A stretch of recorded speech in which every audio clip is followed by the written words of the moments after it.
Second bright light to the west. So who did he call? Well, there's only one person to call. The British Flying Saucer Bureau.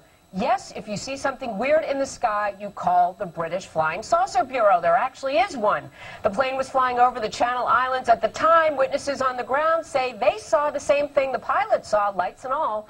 The whole incident reported in Pilot magazine.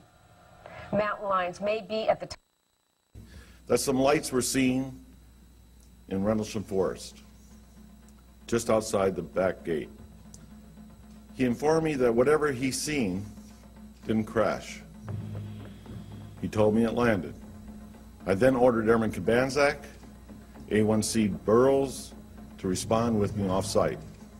That night, we were on Security 1, which was in charge of mobile security for the Woodbridge base, and we responded to Jim Burroughs' sighting of something out on the edge of the flight line. The controller on the radio broadcast over the air that go down and check out a possible UFO. There was a craft of some sort that was sitting just inside the tree line. When we arrived to the suspected crash site, it quickly became apparent that we were not dealing with a plane crash, or for that matter, anything else we've ever responded to. Burroughs would say to Jim Pennison, "Do you see that? Do you see what's out there at the edge of the trees?" It was just bright lights, you know, and the only way you can describe it is, I guess you'd call it an object. At that point in time, 3 of us had direct observation of the craft. I then asked Airman Kabanzak to relay the radio transmissions back to our control center. Burroughs and I proceeded towards the craft. The only noise we heard out in the woods was the noise of the animals. Just as Burroughs and I entered the tree line, the shape of the craft was defined. The closer we got, the more the white light dissipated, but what appeared was a triangular craft.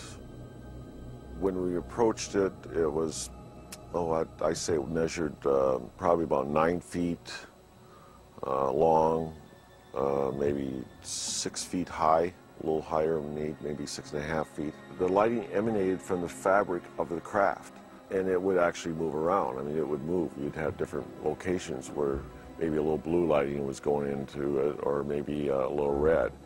And then there must have been some type of lighting underneath of it, because it silhouetted the aircraft itself.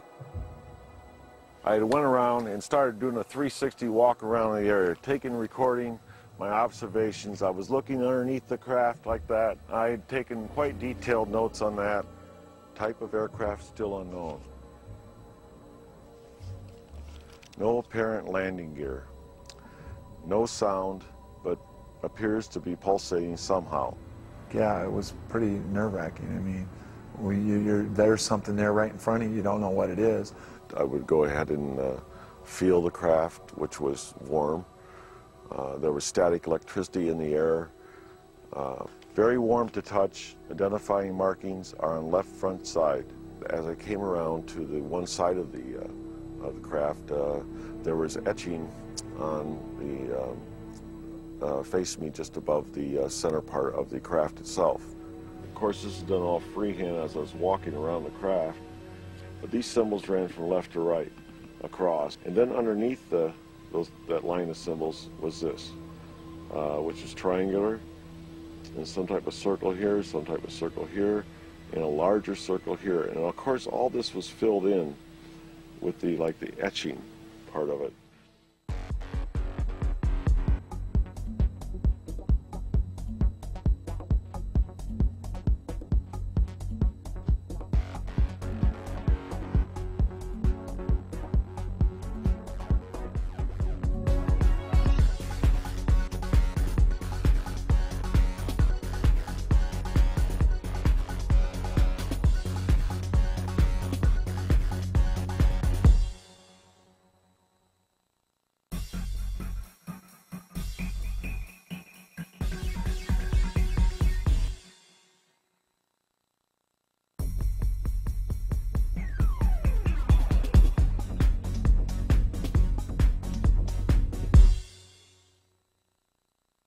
Arturo es quien ha grabado más y mejores videos en todo México.